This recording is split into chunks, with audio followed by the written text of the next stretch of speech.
근데 2시간 동안에 불꽃 튀는 공방전 중에서 가장 관심이 쏠린 건 유승민, 문재인 후보의 주적 공방이었는데요. 함께 보시겠습니다. 북한이 주적입니까? 북한이 우리 주적입니까? 주적. 그런 규정은 대통령으로서는 할 일이 아니라고 생각합니다. 아니, 아직 대통령 안 되셨으니까. 지금 그래도 생각 대통령이 어떻습니까? 될 사람이죠. 아니, 문 후보님께서 지금 대통령 벌써 되셨습니까? 그렇게 강요하지 마시죠. 왜냐하면 강요가 아니라 우리 유 후보님도 마찬가지로 대통령이 되시면 남북 간 문제를 풀어가야 될 입장이에요.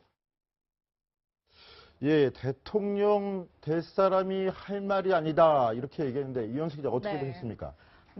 문재인 후보의 발언 취지도 사실상 이해는 갑니다. 대통령이 되게 되면 북한과의 문제도 평화 통일 문제도 함께 논의를 해야 하고 그와 반대로 군사적 긴장에 대한 대응도 해야 하는 자리에 있기 때문인데요.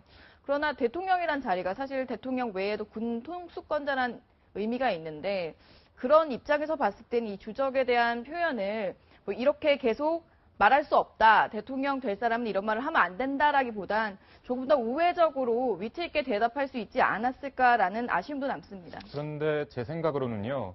일단 부모님께서 이제 북한에서 내려오신 실향민 출신이고 그런 것을 제외하더라도 일단 북한은 기본적으로 대화의 상대로 생각하는 후보입니다. 그렇기 때문에 이 사상 검증이라든지 이런 공개적으로 주적이냐 아니냐라고 질문을 하는 것에 답변을 하는 것에 대한 약간 부담감이 좀 작용했을 수도 있다고 보고요. 이거에 대해서 하나의 그런 다른 답변으로 잘 넘어가지 않았나라는 평가도 나올 수 있다고 봅니다. 아니 근데 사실 유승민 후보의 질문이 잘못된 부분이 있습니다. 어떤 부분이 잘못됐죠? 왜냐하면 국방백서라고 2년마다 한 번씩 이제 정부가 출간을 하는데 지금 현재 북한군과 북한 정부는 주적이라고 표현되어 있지 않습니다. 단 적이라고는 표현되어 있습니다.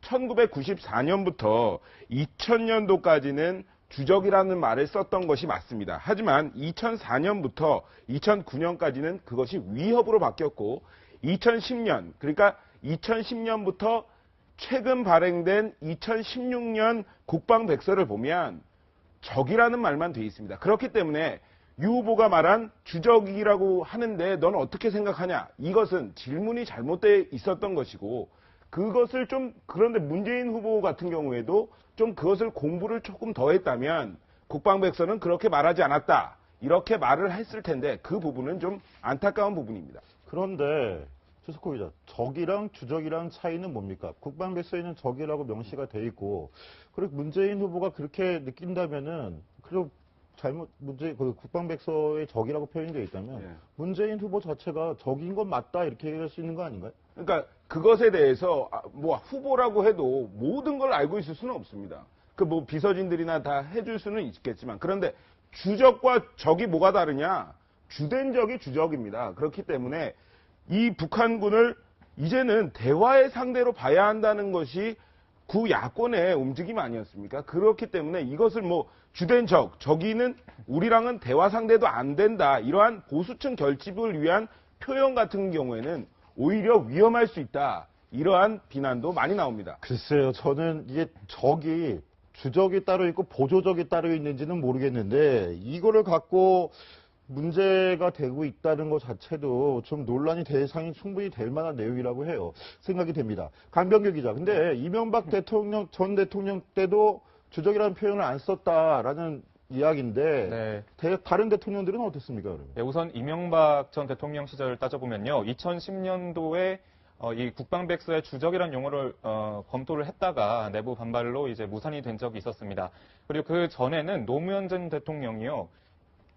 노무현 전 대통령이 2004년 그 당시에 국방백서에서 그 주적이라는 용어가 아예 빠졌고요. 2007년에는 이 남북 정상회담 당시에 우리는 주적이라는 용어가 아예 빠졌다라고 이제 말을 하기도 했던 것으로 알려졌습니다.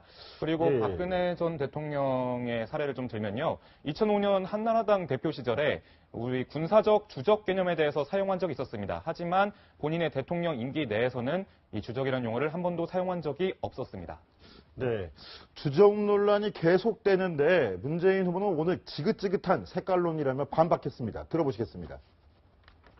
그런데 선거 때가 돌아오니 또 색깔론 안보 장사가 다시 또 좌판을 깔았습니다. 지긋지긋하죠? 이제 국민들이 속지 않습니다. 실제로요,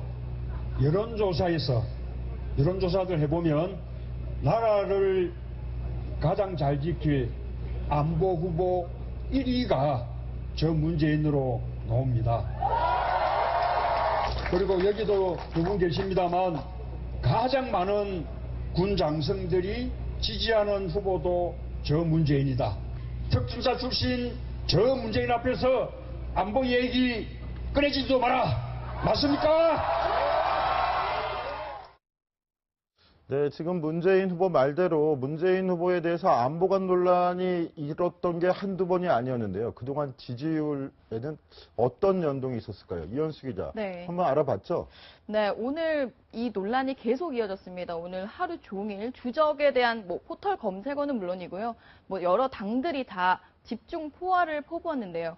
문재인 후보가 또 오늘 한 번 더 해명을 하면서 주적에 대해서 대통령은 이런 부분에 대해서 분명히 말을 하면 안 된다라고 언급을 했습니다. 그런데 다수가 이 부분은 아직 문 후보가 대통령이 된 것도 아닌데 대통령 후보로서 검증을 받아야 하는 안보관 중에 하나인데 그렇게 이야기를 해도 되느냐라는 반응도 있었는데요. 이런 안보관 논란이 사실 표심에 대해서 결정적이다라고 볼 수는 없지만 보수 진영에겐 영향을 미칠 수도 있습니다. 홍준표 후보가 이번 대선이 안보 대선이라고 얘기하면서 관련된 언급을 계속하는 것도 같은 맥락인데요. 지금 야야 대선 형국에서는 보수층도 일부 문 후보를 지지하고 있기 때문에 이런 안보관 관련 발언들이 좀 영향을 미칠 수도 있고요. 그리고 다 아시다시피 지금 한반도 상황이 약간 위기 속에 있기 때문에 북한과 미국의 이런 북한 리스크가 있는 상황에서 안보관 논란이 사실상 대선에도 영향을 미칠 수 있는 부분이 있습니다.